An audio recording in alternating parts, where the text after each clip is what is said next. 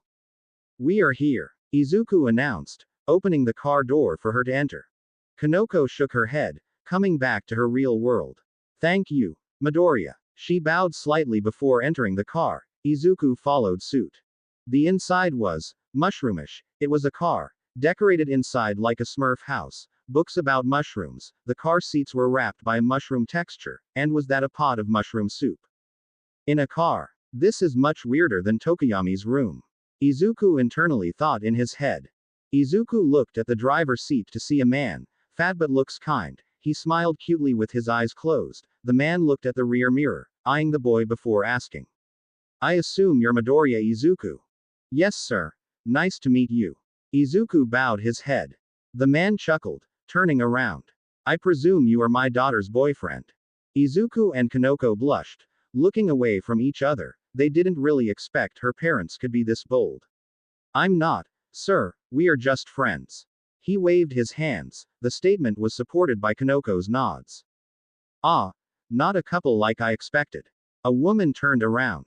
No, ma'am. Izuku shook his head. The woman whimpered, lowering her head to show her disappointment. Ah, I thought it was. Her husband patted her shoulder in sympathy. Izuku presumed they were Kanoko's parents, judging the man's light brown hair, and the eyes of the woman looked like a shiitake, with the weird, goofy smile Kanoko always wears. Like mother like daughter. Izuku put his seatbelt on. Being a gentleman he is, he also did the same thing to Kanoko. The shy girl squeaked in surprise when the boy finally put it on. Such small action like this almost made the parents die from the cuteness. Such a gentleman. I think I already have diabetes right now. Kanoko hid her face when she saw her parents watching them. The parents seemed unfazed and continued giggling to tease their little daughter. Alright. I nearly forgot to introduce myself. My name is Shiitake. Nice to meet you. He introduced himself as he started the engine. Oh, and my name is Nameko. His wife chimed in. Izuku took their introduction as his turn to do so. My name is Midoriya Izuku. I'm sorry for disturbing your family picnic. He bowed. They giggled when Izuku bumped his head into the seat. Kanoko laughed when Izuku apologized for hitting his head, but the parents said it was the seat's fault. Typical parents joke about beating thing that didn't hurt their child. I didn't do anything. The seat said. Shiitake shared a laugh before stomping the accelerator. The car started and then slowly moved out of the dorm area, with Nezu sipping his tea, smirking to himself. The creature shook his head, looking as the car took a turn to the left. Well, well, well, I didn't expect I have to give Mr. Strength their own kissing picture. Nezu caressed his camera, looking at the picture of Izuku and Pony with their lips locked. I can't wait to see what happens after the final date, ha ha ha ha ha ha. Sue, would you like some soup?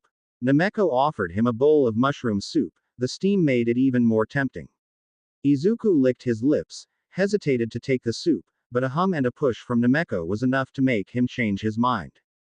Well, Komori-san ruined my cereal, so don't mind if I do.